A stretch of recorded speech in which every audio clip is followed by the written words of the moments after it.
ती उम्र बुलंद मरेगा अंतरे, सतगुरु लगे न कान न भेंटे वो संतरे। किस कारण से तुम ऐसे जन्म मृत्यु में लंबी लंबी उम्र पाकर भी भटक रहे हो कि तुम्हें वो तत्वदर्शी संत नहीं मिले। यजुर्वेद अध्याय नंबर 40 के श्लोक नंबर 10 से लेकर 13 तक स्पष्ट किया है कि कोई तो परमात्मा को जन्म लेने वाला संभवात कहता है और कोई असंभवात के वो जन्म नहीं लेता, निराकार है। कहते ये यथार्थ ज्ञान भी कि भगवान कैसा है, कैसे आता है, कैसे जाता है, क्या करता है, वो तत्वदर्शी संत बताओगे, उनसे सुनो। तो गीता ज्ञानदाता और वेद ज्ञानदाता एक है, वो ब्रह्म है, यहाँ भी ब्रह्म है। यजुर्वेद अध्याय नंबर 40 के मंत्र 15 में वेद ज्ञानदाता कहता है कि मेरा एक ओम नाम है, ओम करतु समर किलबे समर करतुम समर। ओम नाम का जाप काम करते करते श्रवण करो, विशेष कसक के साथ श्रवण करो और मनुष्य जीवन का परम कर्तव्य जान के इसका श्रवण करो। इससे क्या होगा कि वायु अनिलम अमृतम अथिदम भस्मांतम शरीरम। जब तू शरीर छोड़कर जाएगा, तेरा शरीर नष्ट होगा, तब तुझे इस ओम से मिलने वाला अमर पद यानी ब्रह्मलोक प्राप्त हो जाएगा। यजुर्वेद 40वें अध्याय के 17वें श्लोक में स्पष्ट कर दिया। 40वां अध्याय अंतिम अध्याय है यजुर्वेद का और 17वां मंत्र अंतिम लास्ट मंत्र है। इसमें स्पष्ट कर दिया, वेद ज्ञानदाता कहता है कि वो परमात्मा तो प्रोक्ष है, वो तो गुप्त है। जैसे उल्टे लटके हुए संसार रूपी वृक्ष को जड़ तो ऊपर है और तीनों शाखा नीचे है। 15वें अध्याय के 1 से 4 में कहा है। अब जैसे पृथ्वी से बाहर पेड़ दिखाई देता है तो जड़ें प्रोक्ष होती हैं, गुप्त होती है, बाहर का हिस्सा पेड़ कहलाता है। ऐसे बताया है कि वो 40वें अध्याय के 17वें श्लोक में यजुर्वेद में कि वो परमात्मा पूर्ण परमात्मा तो ऊपर प्रोक्ष है, गुप्त है, और मैं ब्रह्म हूँ, मैं ब्रह्म लोक में रहता हूँ, मेरा ओम नाम है। अब यहाँ भी वेदों ने भी बता दिया कि तत्वदर्शी संत की खोज करो।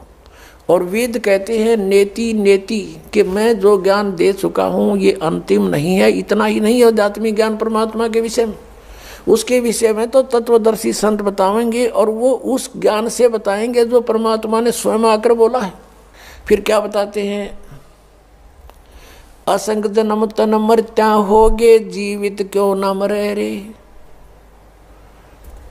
द्वादश मध्य महल मठ बोरे बहुर न दे धरे रे। कि असंग जन्म तन मृत्या हो गए, एक बार जीवित मर के देख। जीवित कैसे मरना होता है, मन चाहता है यहाँ के कार कोठी बंगले गुटी सुटी लगाना, ब्याह के अंदर नाचना गाना डीजे बकवाद। कहते इनसे मन हटा। अपने आत्मा सोचने की बात है, ये किसी के कहने से नहीं, कोई प्रतिबंधित नहीं होते ये नियम। लेकिन जो संत नियम बनाते हैं वो आपके लिए लक्ष्मण रेखा होनी चाहिए। उसका उल्लंघन करते सीता का कितना विनाश हुआ, बिरान माटी हुई और दुनिया मरवा दी। और उन्होंने कहा था इससे बाहर मत जाना तो सुरक्षित रहेगी। तो परमात्मा ने जो नियम हमें बना कर दिए हैं ये लक्ष्मण रेखा समझ लेना। अब जैसे एक विवाह हो रहा था किसी का, शाम ने डीजे बजाओ नाचे कूदे, बहन भी बेटी भी सारी, उनके फोटो उतार रखे। अगले दिन बारात में जा रहे थे, भाई का विवाह था लड़के का, तो उस शहर से यानी रोहतक से कलानौर के पास एक दुर्घटना होगी। वह दुल्हे वाली कार ही टकराएगी किसी दूसरे से, 5-6 मर गए, उसी दुल्हा भी मर गया और उसी परिवार के रिश्तेदार वो खुद मिलकर 5-6 एट द स्पॉट मृत्यु होगी। अगले दिन पेपर में आ रहा था उनका हाहाकार मचाते, बाढ़ पड़ रही, बहन बेटियां बुरी तरह रो रही हैं, एक दूसरे से लिपट रही हैं। अब बता लो डीजे, कोई बात हुई यहाँ पर। तो संत कहते हैं जैसे नानक साहिब जी से भक्त प्रसन्न करा करते कोई अनजान से कि महाराज जी आप यहाँ कुछ खोए खोए से रहते हो। तो उन्होंने कहा था भी ना जाने काल की कर डारे, किसी भी ढल जा पास आवे, और जिनाते सरते मौत खुड़क दी उन्होंने केड़ा हंसावे। हमें अपनी मौत दिखाई दे ना बेरा के बिजली गिर जाए, यहाँ तक टाइम सा पास करना हमने। फिर पूछा कि हे भगवान क्या आप कभी प्रसन्न नहीं होते? कि प्रसन्न होता हूँ जब मेरे अनुयायी मेरे द्वारा निश्चित किए हुए सत्संग के दिन वापस आ जाते हैं तो उस दिन मुझे खुशी का कोई ठिकाना नहीं रहता। क्यों? क्योंकि मुझे ये खुशी होती है कि इनको कोई काल का दूत नहीं टकराया, इनकी भक्ति का नाश नहीं किया, ये सुरक्षित हैं अभी तक। और जब ये यहाँ से जाते हैं, संसार में सब काल के ही ज्ञान से प्रभावित लोग हैं, ये मुझे चिंता बन जाती है कहीं इनको कोई भ्रमित ना कर दे और इनका जीवन नाश कर दे। क्या कहते हैं कि साध मिले साड़ी शादी होंदी और विछड़ दें दिलगिरी वे, अखदे नानक सुनो जी हाँ ना मुश्किल हाल फकीरी वे। कि साध मिले, ये भक्त साध संगत जब वापस आती है, मुझे आत्मा में बड़ी खुशी होती है कि ये सुरक्षित है, इनका कोई दीमक नहीं लगा काल का। और जब ये जाते हैं तब मुझे दिलगिरी होती है, दुख होता है कि मुश्किल हाल फकीरी वे, फकीरी माने साधना भक्ति, ये बड़ी मुश्किल बना दी काल के दूतों ने। जगह जगह एक गांव में मन 10-10 ढूंढे लाए बैठे हैं, कोई वैसे कोई क्रिया करते हैं, कोई झाड़ा लाता है, मिसगाइड करने वालों का कोई अंत नहीं। साध मिले साढ़े शादी होंदी विछड़ जाए दिलगिरी वे, अखदे नानक सुनो जी हाँ ना मुश्किल हाल फकीरी वे। तो क्या कहते हैं कि ना जाने काल की कर डारे, किसी भी ढल जा पास आवे, और जिना ते सरते मौत खुड़क दी उन्होंने केड़ा हास आवे। अब यदि तुम परमात्मा का नाम लो और विवाह करो सिंपल वेत है, और वैसे नहीं लोग दिखावा नहीं। जैसे हम इस बात से परिचित हों तब हम इससे हट सकते हैं। जैसे गीता जी अध्याय नंबर 7 के श्लोक नंबर 29 में कहा है कि जो तत्ब्रह्म से परिचित हो गया और सारे अध्यात्म ज्ञान से और सभी कर्मों से परिचित हो गया, वही उस परमात्मा के पाने का, जरा और मरण से छूटने का प्रयत्न करता है, और नहीं कर सकता। वो तो यहाँ बकवाद देना चाहता है। तो आपको ये ज्ञान होगा कि आपने किसी से दहेज ले लिया, परमात्मा कहते तुमने उस दरगाह का मैल नहीं देखा और धर्मराज के तिल तिल का लेखा।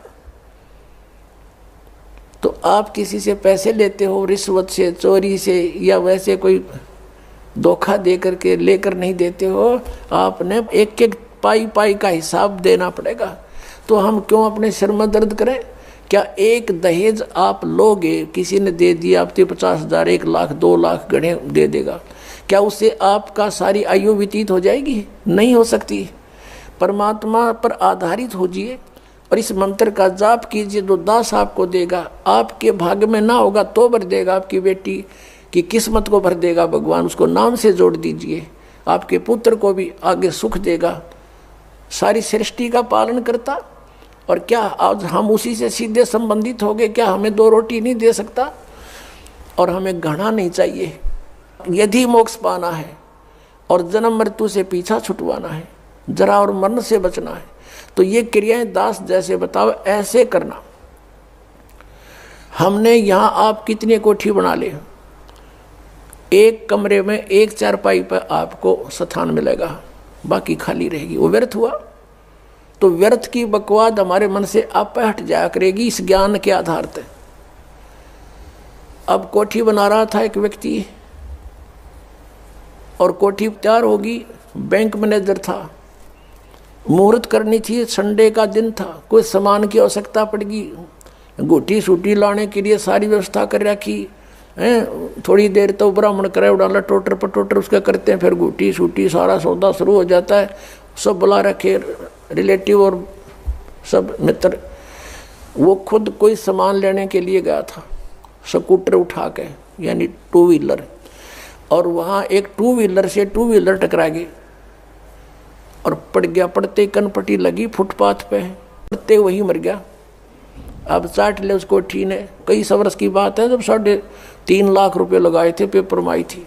अब वो गधा बन के उसके पीछे खड़ा भी ना होने दे कोई उसने। तो हमने ये देखना कि यहाँ जो हम करने जा रहे हैं ये क्या सांग है। सर्व सोने की लंका थी वह रावण से रणधीरम, एक पलक में राज विराजी जम के पड़े जंजीरम। वो तो सारी सोने के महल बनाए बैठा था, जैसे ईंट गारा हम प्रयोग करते ऐसे सोने की ईंटें उसी की गारा में बना रखे थे। और कहते हैं भक्ति बिना क्या होता ये भ्रम रहा संसार, रति कंचन पाया नहीं रावण चलती बार। 1 ग्राम गोल्ड नहीं ले जा सका रावण जब यहाँ से जाने लगा। तो इन बातों को याद करके हमने इनसे वापस भी हटना है, और हमने अपने प्रत्येक कार्य को ऐसे ढंग से सेट करना जो भक्ति में बाधक ना हो। अब हम दहेज लेते हैं या फिर देवे भी गए, क्योंकि बेटी होगी हमारे भी, एक पैसे वाला तो बकवाद कर देगा, अब गरीब आदमी कहाँ से करे। एक घर में 3 बेटियां चली गई, एक गरीब की है, एक अमीर की है, एक मीडियम साइज की है। अब जो अमीर वाले ने तो दे दिया गणाए धन, अब मीडियम साइज वाले ने भी दे दिया थोड़ा बहुत, और वो बेचारा गरीब क्या करे, उसकी बेटी रो रही है वहाँ बैठ कर, उस परिवार में आदर नहीं उसका। तो ये इस तरह का हमने इसको समाज को सेट करना है। अब जैसे हम रक्षाबंधन का त्यौहार मनाते हैं, ये क्या तुक हुआ कि बहन भाई को रक्षा इसलिए बांधने जाती है कि उसकी रक्षा करेगा भाई, भाई की रक्षा कौन करेगा। एक बहन कह रही थी कि मैं रक्षाबंधन के दिन गई अपने भाई को बांधने के लिए, रक्षा सूत्र इंतजार कर रही थी, पता लग गया कि कहीं कामवश गए हैं, मोटरसाइकिल पर गए हैं। कुछ देर के बाद पता चला कि उसकी मृत्यु होगी, उसका शव लेकर आ रहे हैं। जिस भाई से मैं अपनी रक्षा के लिए गई थी उसकी रक्षा भी नहीं हो पाई, वो अपने नहीं कर सका। तब उसने ज्ञान हुआ, तब वो कहती है कि सचमुच हम कति भूल में थे। अपने भाई को भी कहा बेटा भाई आ जा, तू भी भगवान का राखी बांध और मैं भी बांधूं, यानी नाम लो और ये रक्षा सूत्र आपका सदा साथ देगा, भाई का भी बहन का भी। और बेमतलब बातें कर रखी। उस रक्षाबंधन के दिन किसी का भाई नहीं है तो रोती है कोने में बैठकर वो बहन। फिर ये बात का सिस्टम, जिस बहन का भाई नहीं है वह दूसरों के मुंह की तरफ देखती है, कौन आएगा हमारे घर। तो पुण्यात्माओं, ये बेमतलब की बकवाद, ये जग की रीत से हमने वापस हटना है और अपने जीवन को नए सिरे से सेट करना होगा। यदि भक्ति करना चाहते हो, समाज के भाव में बहना है तो नो प्रॉब्लम, आप कुछ भी करो, वो आपकी मर्जी, लेकिन भक्ति नहीं चलेगी। तो इस प्रकार हम इन क्रियाओं से भी सावधान होना है, अपने आप को बचा के रखना है, तब हमारी भक्ति प्रफुल्लित हो। फिर क्या बताते हैं कि असंग जन्म तन मरत्या होगे और जीवित क्यों ना मरे रे। एक तो ये जीवित मरना, इस ज्ञान आधार से सब बकवादियाँ छोड़ देंगे। जिस समय ये दास गांव-गांव में घर घर में जाके पाठ करते थे 3 दिन का, यानी 500 यज्ञ करते थे फ्री ऑफ कॉस्ट, किसी से कोई पैसा नहीं लेता था, क्योंकि दास सर्विस करता था। और जैसे सैटरडे संडे की छुट्टी होती थी उनमें जाकर के लाभ उठाता था। तो उस समय क्या होता था, हम सत्संग कर रहे होते थे, होली ये फाग आ जाता था, हम तो सभी वो परिवार भी जिसने उपदेश ले रखा, हम अपना आराम से भगवान का पाठ कर रहे हैं, अपना मंत्र जाप करें, और गांव वाले जैसे जो भगवान के मार्ग पर नहीं लगे हैं, और वो क्या करें, कीचड़ ठाव एक दूसरे मुंह पर फर, किसी को पिचकारी मारे। कोई गांव में तो और सिस्टम है, एक कोरडा बना लेते हैं घंटर सा, वो मारे एक दूसरे का हैं, और लाल लाल मुँह कर रखे बांदर कैसे सारे, कोई गारा में पड़ा है, कोई घुट्टी लाई नो करता फिर रहा है, और हम बैठे भगवान का आनंद ले रहे हैं अपने कवाड़ बंद करके कि हमें डिस्टर्ब ना कर दे। तो इस प्रकार जो आनंद परमात्मा के मार्ग में है, इस भक्ति में है, इन बकवादों में नहीं हो सकता। तो इस तरह की हमने नहीं करना, क्योंकि हम यहाँ के वासी नहीं हैं और यहाँ सुख नाम की चीज़ नहीं है। आज हम खुशी मना रहे, 1 मिनट में ना जाने के बिजली गिर जाए, और परमात्मा की भक्ति करेंगे, इससे हमारा बचाव बनेगा। और ये इस तरह के जो मर्यादाहीन कार्य करने से नामखंड हो जाएगा, नामखंड होते ही भगवान रुष्ट हो जाएगा, आपके ऊपर काल का अटैक हो जाएगा और आपको फिर हानि हो जाएगी। तो इस डर से हमने अपना यहाँ टाइम पास करना है और भक्ति की ख्यास करना है, भक्ति बढ़ाते रहना है, धर्म पुण्य जो भी क्रियाएं बताइए सभी करते रहना, आखिरी सांस तक करना पड़ेगा आपको। और दूसरे टाइप से जो जीवित मरना है, कि जैसे आप जी देखते हैं कि नाइट सर्विस में यानी रात्रि सेवाओं के अंदर बसों में व्यक्ति जाते हैं और फिर सुबह शाम तक वापस आ जाते हैं। वो नाइट सर्विस में किस लिए जाते हैं कि उनको बहुत आवश्यक कार्य होता है और शीघ्र करने के लिए ही वापस आने के लिए गए होते हैं कि शाम तक लौट आऊँ। और ऐसे ही एक रात्रि सर्विस में गया, रास्ते में एक्सीडेंट हो गया, वापस आना था, इतनी शीघ्रता थी उसको, इतना आवश्यक कार्य था कि वापस आना था उसको, और दुर्घटना मृत्यु होगी नाइट सर्विस में। अब वो कहाँ गई वो शीघ्रता, कहाँ गए जिसके लिए पंजे ना टक्के थे, वो क्या ले गया साथ में। तो आप जी ये सोच लीजिए, जब सतलोक आश्रम बरवाला की तरफ सत्संग निकट आवर चलना चाहो तो न्यू सोच लो हमारी मृत्यु होगी आज और इब्बा होगी, और आ जाओ यहाँ पर सत्संग सुनो, 3-4 दिन फ्री ऑफ माइंड रहो, एक दूसरे से भगवान की चर्चा करो, या और बकवाद मत बतलाना, ये खास रखना, परमात्मा रुष्ट हो जाएगा। ठीक है, कोई मित्र रिश्तेदार मिलता है, बातें करो गृहस्थी की थोड़ी बहुत देर के लिए, फिर अपना मालिक की चर्चा शुरू करें, कोई ज्ञान उससे सुने, कभी आप सुनावे, फिर मंत्र करने लग जावे। सब सुविधाएं भगवान ने आपके लिए दे रखी, इन दासों के द्वारा आपको सारी व्यवस्था करवा के दी जाती है। तो इसका सदुपयोग करना, दुरुपयोग करने से राम रूठ जाएगा आपका, और राम नहीं रूठना चाहिए, ये भी आपको डर लगे।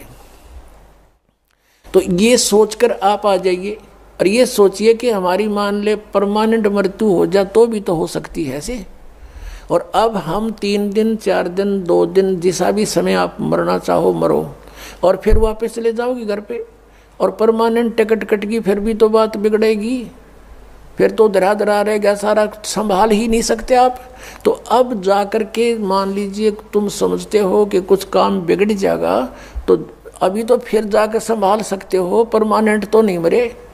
लेकिन जो परमात्मा के लिए सच्चे दिल से आते पुण्यात्माओं, किसी का आज तक काम बिगड़ा नहीं, बने मिलते, लेकिन वो आपकी श्रद्धा पर डिपेंड करेगा। सतगुरु के दरबार में कमी काहे की ना, अनसा मौज नहीं पावता तेरी चूक चाकरी में।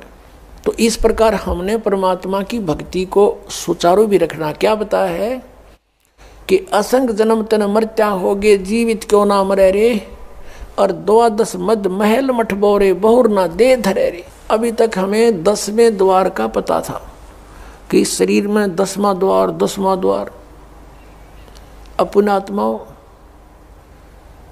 ये जो 10वां द्वार है ये एक ब्रह्मांड का रास्ता है। और आपने ये भी सुना होगा कई बार, क्योंकि जो भक्ति मार्ग में लगे उन्हें सब तरह के साधक संत टकराते हैं। हमने सुना बहुतों से कि एक यहाँ संत रहता था, उसने अपनी योग अभ्यास से अपने शरीर को ऐसा मंत्रों से और जाप से ऐसा सेट कर रखा था कि उसने ब्रह्मांड फोड़ दिया। यानी उसका यहाँ से शरीर में एक सुराख मिला, जब उसका शरीर छूटा उसने अपना ब्रह्मांड फोड़ गया वो, यानी वो पार हो गया, 10वें द्वार पर पहुंच गया, 10वें द्वार पार कर गया। अपने आत्माओं 21 ब्रह्मांड है इस काल के, जिसने एक ब्रह्मांड पार कर लिया तो एक फिर और 21 ब्रह्मांड और हैं। अब उससे निकल कर वो फिर क्या करता है, ऊपर धक्के खाता है, ऊपर अपना समय व्यतीत करता, घूमता रहता है इधर उधर भूत की तरह प्रेत की तरह। फिर वहाँ से उसको जैसा भी उसकी सुविधा होती है, जैसे जिसकी भक्ति होती है, उसी लोक में उसको भेज दिया जाता है। वहाँ बैठ कर वो अपना पुण्य पाप जो भी है उसका सारा भोग कर फिर पृथ्वी पर आता है।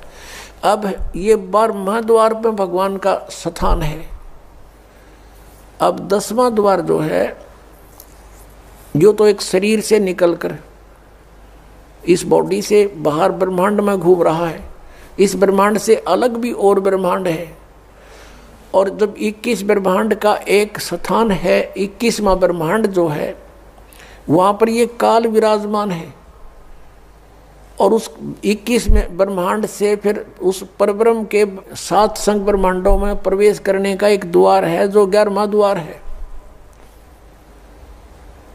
और इस अक्षर पुरुष के 7 संग ब्रह्मांडों को पार करके जब सतलोक में प्रवेश करने जाते हैं तो वो 12वां द्वार है।